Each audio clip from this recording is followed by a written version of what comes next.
I sat in my usual corner at the brunch spot my family frequented every weekend. The coffee in front of me had gone cold, but I kept stirring it slowly, an old habit that helped me stay calm. No one paid attention to me because, as always, the spotlight belonged to my sister, Vivian. She sat with her legs crossed, morning sunlight catching the sparkle of the diamond ring on her hand. "Your old job really was a snooze fest," she laughed, her voice loud enough to echo through the cafe. "It's kind of hilarious that someone in their 30s still doesn't have a real job."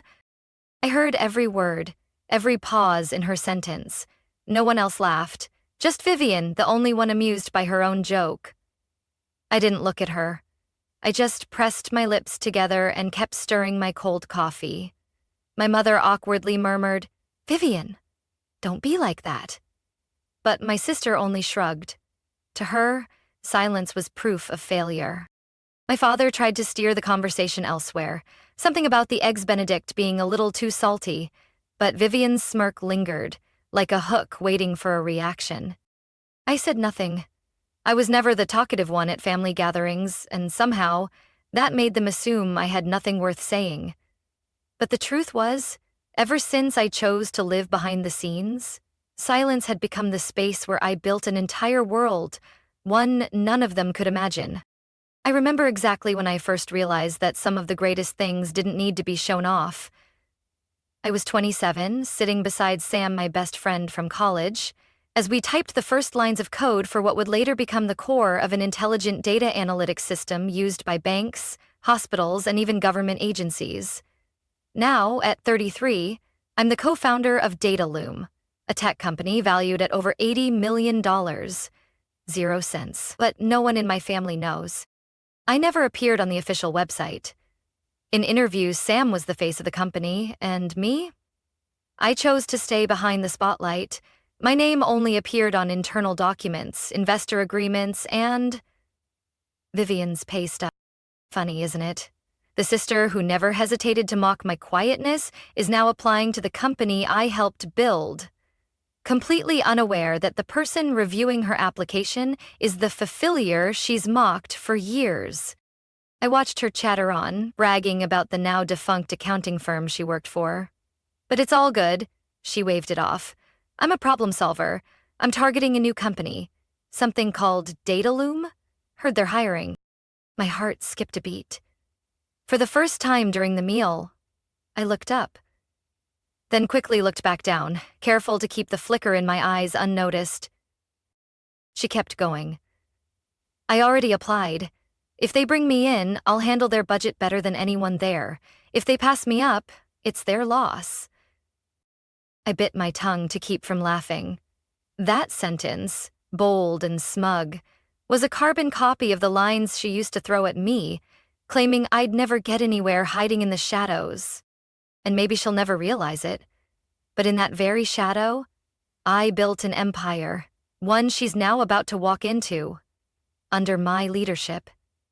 Still, I chose to remain silent, not out of fear, but because I knew the truth would speak for itself. I remember my 12th birthday vividly.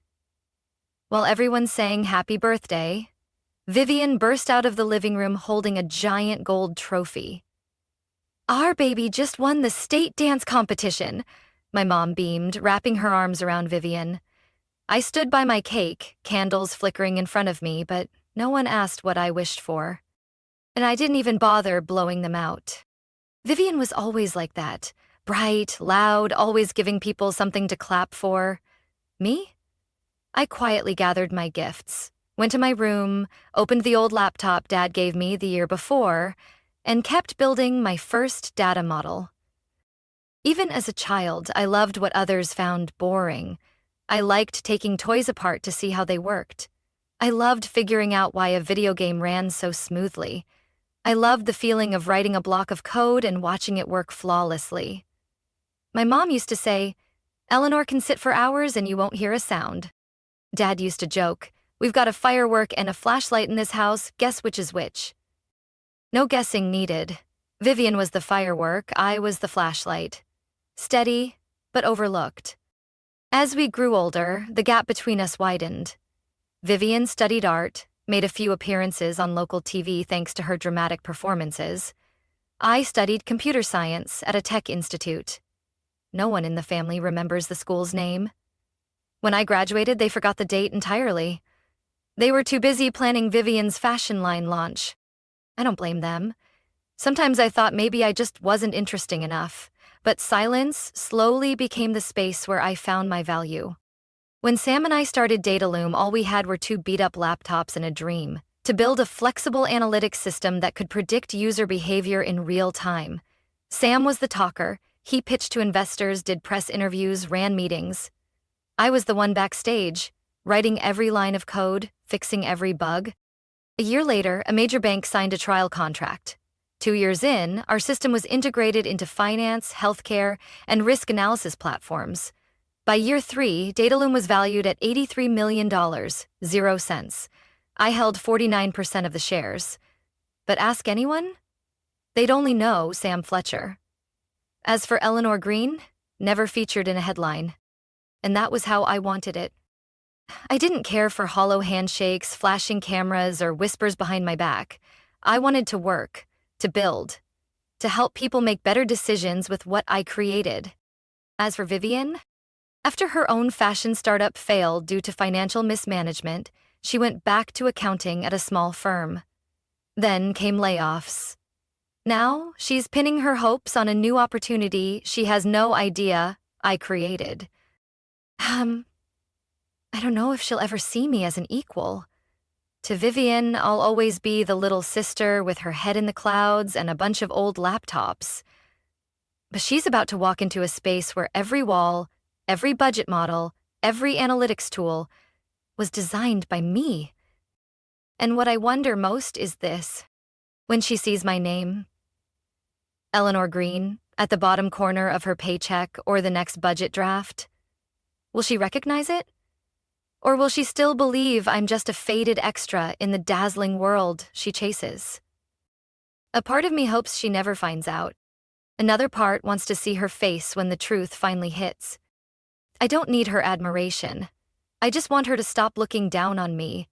That night, back in my quiet apartment on the 18th floor, Seattle's sky was wrapped in a soft mist like a velvet curtain after a show. I pulled out my laptop, logged into Dataloom's internal system, thousands of lines of code and reports I knew by heart. The first notification popped up from HR. Recommended candidate, Vivian Green. I leaned back in my chair, eyes settling on the file on screen. I had expected this moment, but still, my heart paused for a beat. Her smiling photo, dressed in a beige blazer, stood out on the application form. I skimmed through her experience, skills, and the internal reviewer's note. Confident demeanor, strong communicator, well-suited for the budget analyst role. Recommend for next round interview. I didn't type a word, just clicked the 3 dots in the corner. A window appeared. Forward, code, cop, pro. I clicked approve. She got the job. No one at the company, except Sam, knew I was a co-founder. From day one, we agreed to use only Sam's name on all media and public documents. I didn't want my image floating around the internet. I'd seen too many people lose their personal lives chasing fame. I didn't need praise. I needed freedom. So within Dataloom, I was simply Eleanor, the senior technical advisor who usually worked remotely.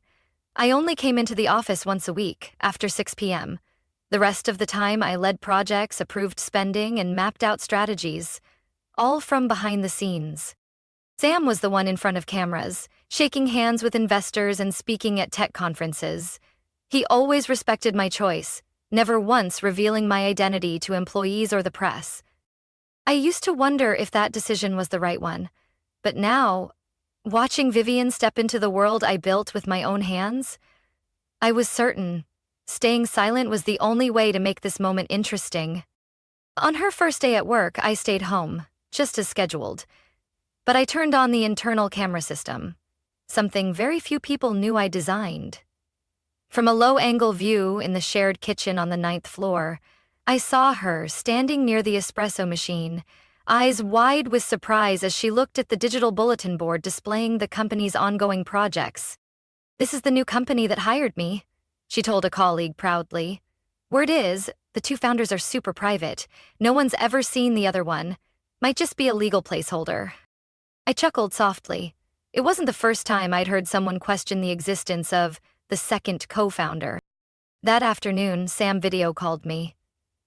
She's off to a decent start, he said, sipping coffee. Confident, maybe a bit showy, but competent. Are you sure about this? She still has no idea who you are, Eleanor. For now, let's keep it that way, I replied. Just don't slip. If she's good, this is a great opportunity. If she's not, the truth will come out faster. This wasn't about revenge. I didn't want her to fail, nor did I seek payback. I just wanted to know, how would Vivian behave when no one recognized her? When there was no spotlight, no audience clapping? A week passed, then 2. Each time I came into the office after hours, she had already left. I kept my routine, approving budgets at night, reviewing HR files in the silence of empty halls and idle elevators. Until one day, I was in the basement server room checking the security system when I heard high heels echoing in the hallway. I stepped out and there she was, frozen in the doorway. Eleanor? She asked, startled and suspicious. I nodded calmly. Hi. She squinted. What are you doing down here? Only senior management has access to this area. I smiled. Well, I guess I have special access. She tilted her head, about to say something, when Sam stepped out from the adjacent room holding a folder. Hey, Eleanor, could you take a look at the new AI deployment plan? Needs your sign-off by Friday. I took the file and looked back at Vivian. Her eyes froze. There was no need for words. I knew in that moment the seed of doubt had been planted. And now I'd see... Would she finally see me? Or still view me as the harmless shadow she always believed I was? That morning, Seattle had a light drizzle. I had just signed off on the latest quarterly report when my phone rang. It was Sam. Eleanor, something funny just happened. I think Vivian's starting to get curious, he said with a hint of amusement. I looked up at my screen. A new email from accounting popped up.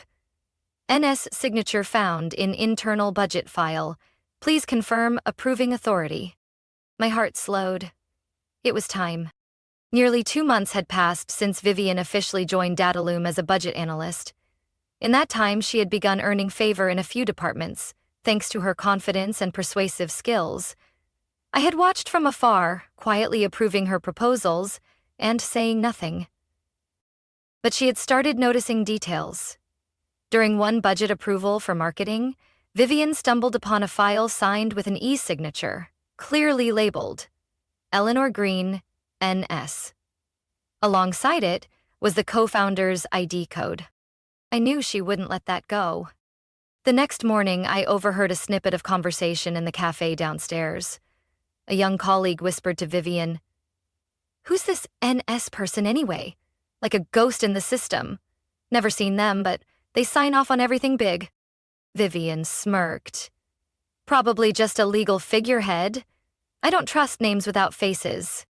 Behind a wooden partition, I tightened my grip on my coffee cup. Don't trust. She'd learn soon enough. 3 days later, she walked straight into accounting and requested access to the full budget record for the most recent quarter. With her clearance, she opened file after file, until she reached the one where my name appeared again and again, beside documents outlining Dataloom's financial core. Not just signatures, but dates, file IDs, legal assessments. Every key piece carried my name. The same sister who believed I lived off the family's kindness was now staring at proof that I wasn't just any employee. I was the one who had approved her paycheck, the one behind the very reports she worked with every day. That afternoon, I got a system alert. Internal access request from account Vivian Green, Dartag Dataloom, founding records. She had reached the master file. I pictured her sitting there, soft blue light illuminating her face as she saw the founding documents for the first time. Eleanor Green and Samuel Fletcher. 50/50 ownership. Role description: Chief Technical Architect. Ms. Green. Her heart must have clenched. I knew her. When she's shocked, she doesn't scream or cause a scene. She goes silent, but her eyes blaze. Then she starts trying to prove, this can't be real. That same afternoon, I arrived at the office earlier than usual. I wanted to see her reaction with my own eyes.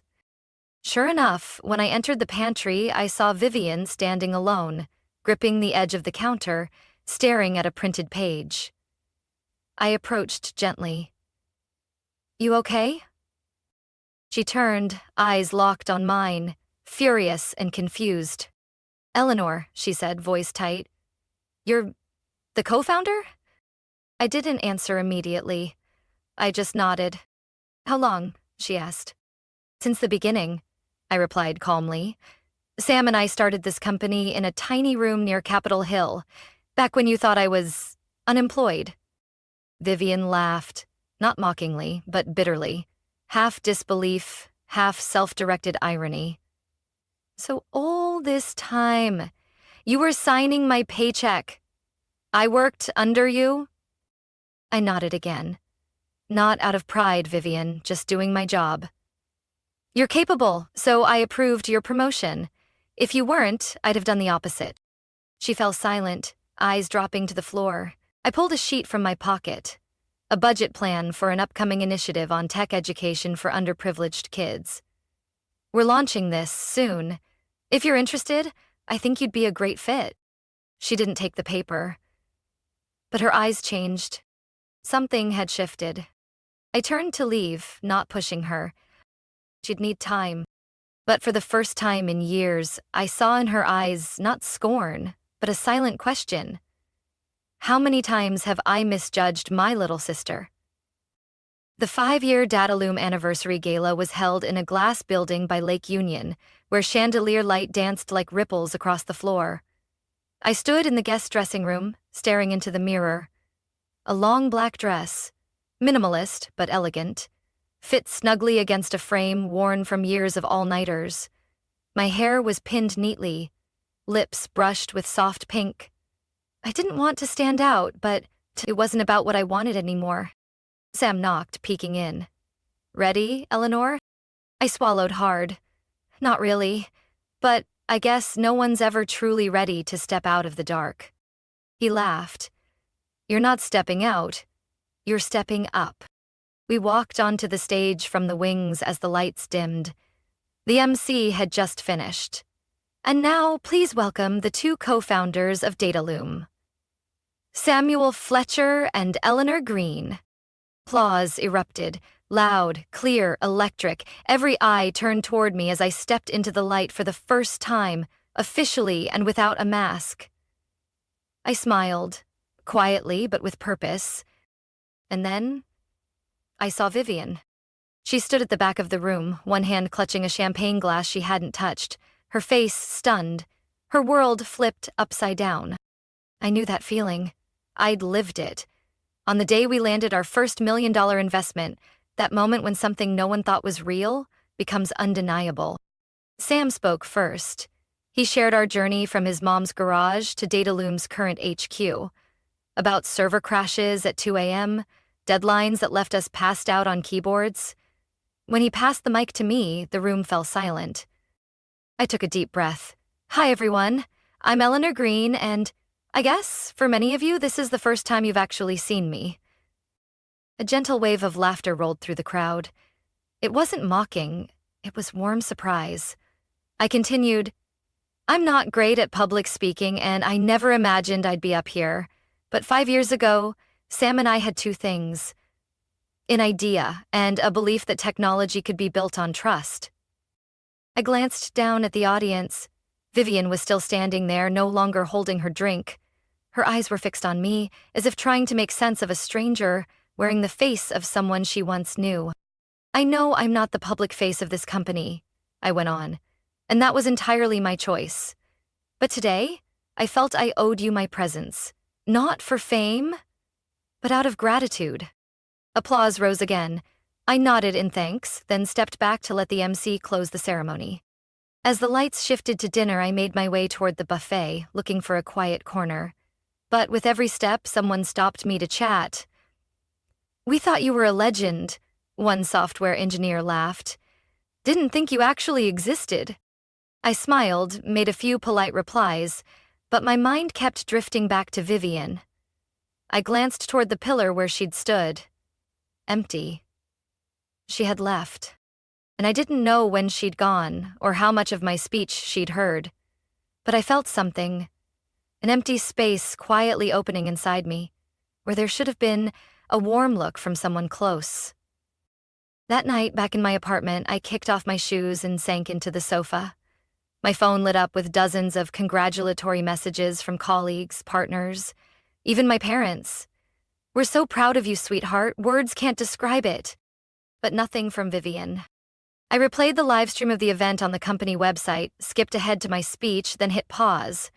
I didn't need to watch it again. I just wanted to know one thing. In that moment, under the spotlight, what did Vivian see? A stranger? Or the little sister she once believed would never amount to anything? 2 days after the gala, I arrived at the office earlier than usual. Not for a meeting or to sign off on documents, just to finish something personal. I opened the drawer in the 10th floor conference room and pulled out a small walnut box I'd kept since college. Inside, I placed a navy linen-covered notebook, a black ink pen, and a handwritten card. It took me over an hour to write just a few lines. Not fancy, not poetic, just honest. "Vivian, thank you for your efforts at Datalum. You're truly capable, and I believe you'll go far. I'm proud to work with you, even if we began in silence. Eleanor." I folded the card, tucked it inside the notebook, and handed it to the internal delivery assistant with a quiet instruction. "Please give this to Vivian Green, no sender name." I wasn't expecting a reply. The gift wasn't an olive branch, it was just an open door, quiet and without pressure. So she could walk through if she chose to. The rest of the week passed with no message. No email, no thank you. But I noticed a few things. Vivian no longer sat back with crossed arms during meetings. She started taking detailed notes, asked sharp questions, and gave focused input. One afternoon, I stood outside the hallway, listening as she presented a revised budget strategy for an AI project that had gone over cost. Her voice was calm, clear. Her eyes no longer carried competitiveness, but something rarer: focus. I didn't walk in. I just stood there, hands in my pockets, and nodded silently. The following week, HR announced that Vivian had proposed a new internal sponsorship initiative for junior employees, especially female interns in tech roles. She recommended allocating a portion of the CSR budget to host a series of free career workshops led by department heads. I read the proposal 3 times, slowly.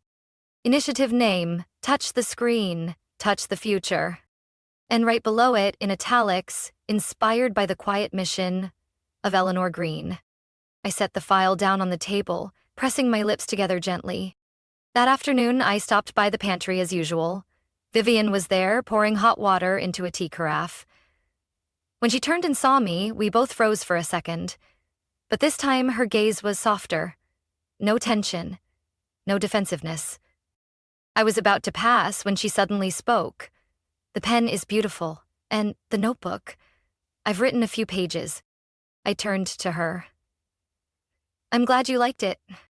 She gave a small nod. I think I ever really understood you. Or maybe I just never tried." I smiled without answering. "There is something I want to say," she continued, voice lower. "You didn't have to give me a chance, but you did. And you never brought any of it up. You didn't diminish me to prove a point. That says more about you than anything else ever could." For the first time, I no longer saw Vivian as the teenager basking in the spotlight with a trophy in hand. I saw a woman learning to let go of pride and truly see others. "I don't know if I can make it right," she said slowly. "But I'll try." I nodded, feeling a weight lift from my chest. We don't need to tally up the past. We just start from today. We stood side by side for a moment longer.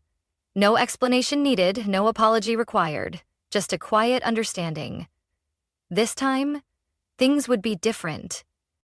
And somehow, they were. Vivian stopped being the loudest person in the room. She learned to listen, gave space to younger voices, and didn't shy away from tasks she once thought beneath her. And I stopped hiding behind my screen.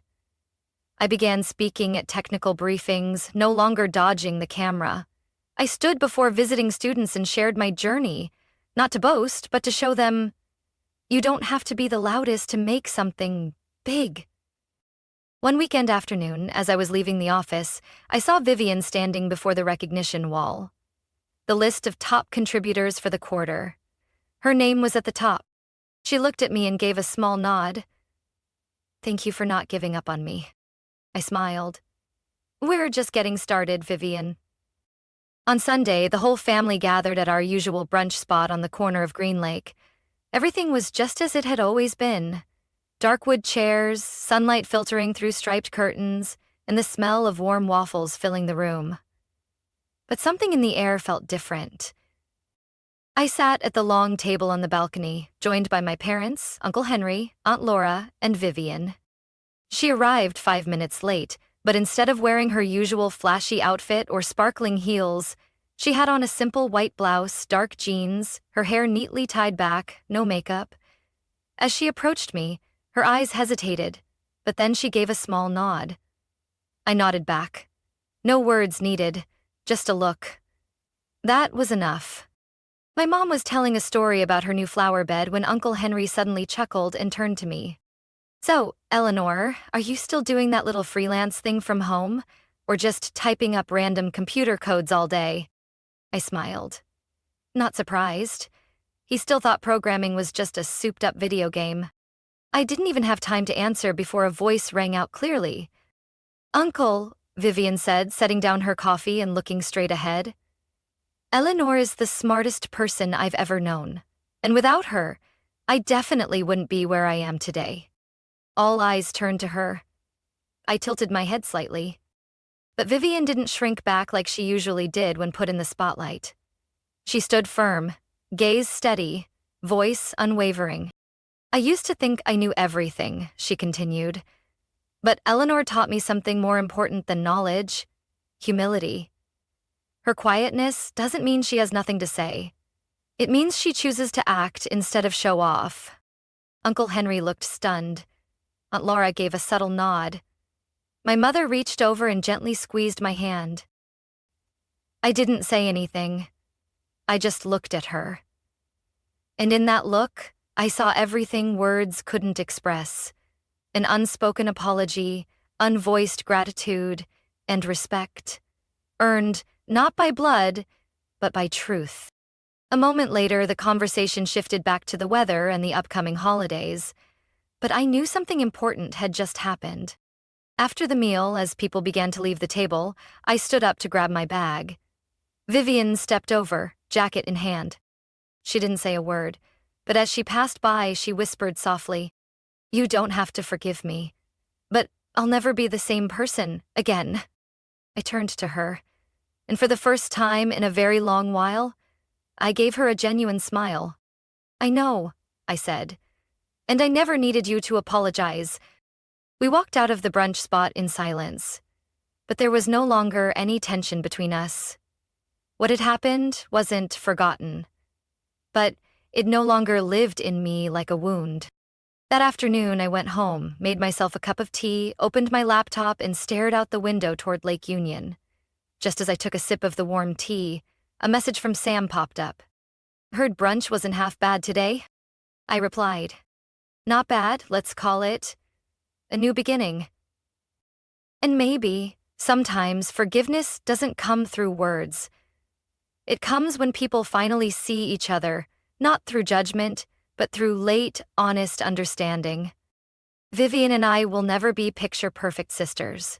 But now, we're no longer standing on opposite sides. We're two grown women who've learned from their own mistakes. And to me, that's a beautiful enough ending to one chapter, and a gentle start to the next. The story between Vivian and me taught me that sometimes understanding doesn't come from grand apologies, but from quiet, genuine change. It took me years to accept that being seen isn't the only measure of worth, but when truth is finally acknowledged, no rebuttal is needed. Silence is enough to make people reflect. Real life doesn't ask for perfection, only the courage to grow and the grace to begin again. What do you think about Eleanor and Vivian's journey? Can a late understanding be enough to mend a relationship that once seemed broken? Share your thoughts. And don't forget to follow the channel for more heartfelt family stories.